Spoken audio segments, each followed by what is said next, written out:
Bonjour, aujourd'hui on va parler de Milton Friedman. Un truc qui peut paraître un peu compliqué comme ça, qu'on va essayer de présenter avec des mots simples et des phrases courtes. Lorsque les actionnaires de Danone votent à 99,42% le nouveau statut d'entreprise à mission le 26 juin 2020, conformément aux dispositions de la loi Pacte, Emmanuel Faber est super fier. Il déclare « Vous venez de déboulonner une statue de Milton Friedman ». C'est sa façon à lui de célébrer le 50e anniversaire de la publication d'un article de Milton Friedman qui aura marqué tous ceux qui s'intéressent au nouveau modèle de l'entreprise responsable. Alors, Milton Friedman, c'est quoi? Ou plutôt, Milton Friedman, c'est qui? Milton Friedman, né en 1912 à Brooklyn et décédé en 2006, est le fondateur de l'école de Chicago. Conseiller du président Nixon à la fin des années 60, il critique fortement l'interventionnisme de l'État, contrôle des prix, contrôle des loyers, etc., dans la mesure où cela revient à fausser l'équilibre du marché, la rencontre entre l'offre et la demande. Il fait partie des ultralibéraux, surnommés les Chicago Boys. Il a reçu le prix Nobel d'économie en 1976 pour sa démonstration de la complexité des politiques de stabilisation monétaire. Enfin, il faut peut-être rappeler qu'il a développé ses théories dans un contexte d'État-providence où le keynésianisme était le courant de pensée largement dominant. Dans son ouvrage le plus connu, Capitalisme et liberté, publié en 1962, Friedman s'oppose à Keynes. En quelques mots, Keynes, un économiste superstar de la première moitié du XXe siècle, et dans un contexte de crise de 29, pense que le marché seul, c'est-à-dire sans intervention publique, ne peut pas régénérer le plein emploi.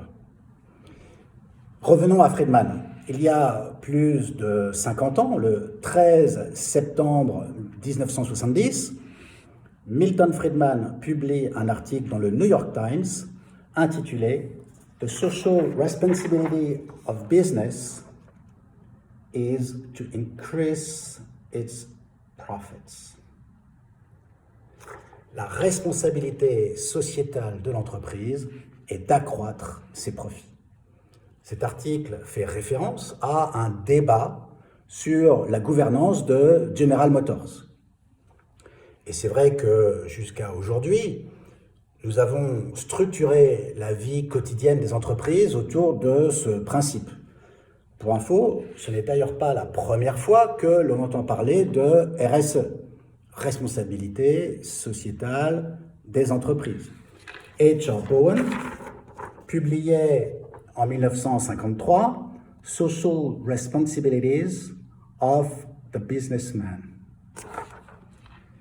Alors, le mieux est peut-être que je vous propose directement quelques extraits du texte de Milton Friedman. Quand des hommes d'affaires parlent des responsabilités sociétales de l'entreprise, dans un système de libre entreprise, je vois des hommes d'affaires qui mettent à mal les bases d'une société libre construite au cours des dernières décennies. Deuxième extrait. Les individus qui composent la société, qu'ils soient salariés, consommateurs ou investisseurs, seraient mieux servis et plus libres de leur choix si les entreprises se consacraient entièrement à leur mission de création de richesse, plutôt que de faire étalage de leur conscience sociale en important au sein de l'entreprise les politiques publiques à la mode, telles que la lutte contre le chômage, les discriminations ou la pollution. Et puis, je propose un troisième extrait. Le CEO est un agent qui sert les intérêts de ses investisseurs. Dans un système de libre entreprise et de propriété privée, un dirigeant d'entreprise est l'employé des propriétaires de l'entreprise. Il est directement responsable devant ses employeurs. Cette responsabilité est de mener l'entreprise en accord avec leurs choix, qui, en général, doivent être de générer un retour sur investissement le meilleur possible, tout en se conformant aux règles de base de la société, à la fois celles représentées par la loi et celles représentées par la conduite éthique des affaires. Dans certains cas, ces employeurs peuvent avoir un objectif différent. Un groupe de personnes peut créer une entreprise dans un but charitable, par exemple un hôpital ou une école. Le gérant d'une telle entreprise n'aura pas le produit financier comme objectif, mais de rendre certains services, santé, éducation, etc.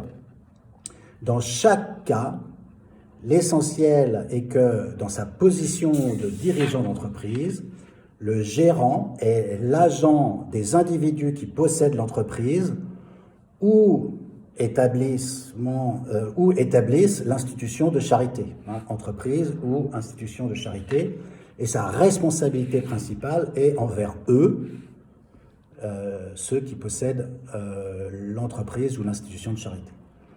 Alors, imaginons par exemple qu'un dirigeant de GM décide d'embaucher des chômeurs de longue durée, pas forcément bien profilés pour les postes offerts, au lieu de salariés expérimentés. Friedman y voit un dirigeant qui décide de consacrer de l'argent qui ne lui appartient pas, celui des actionnaires, pour remplir un but social particulier. Il affecte donc les revenus des parties prenantes de l'entreprise, à savoir les actionnaires, les salariés, les clients, sans leur avoir demandé leur avis sur l'utilisation de ces fonds. Friedman voit dans la RSE une forme de taxation imposée aux parties prenantes de l'entreprise. Ce que demandaient certains membres de la direction de General Motors aux actionnaires était de faire évoluer l'entreprise pour qu'elle devienne un agent transformateur de la société. En bref, the business of business is to do business, c'était il y a plus de 50 ans. Merci beaucoup, et si vous parlez de Milton Friedman autour de vous, moi, je vous like.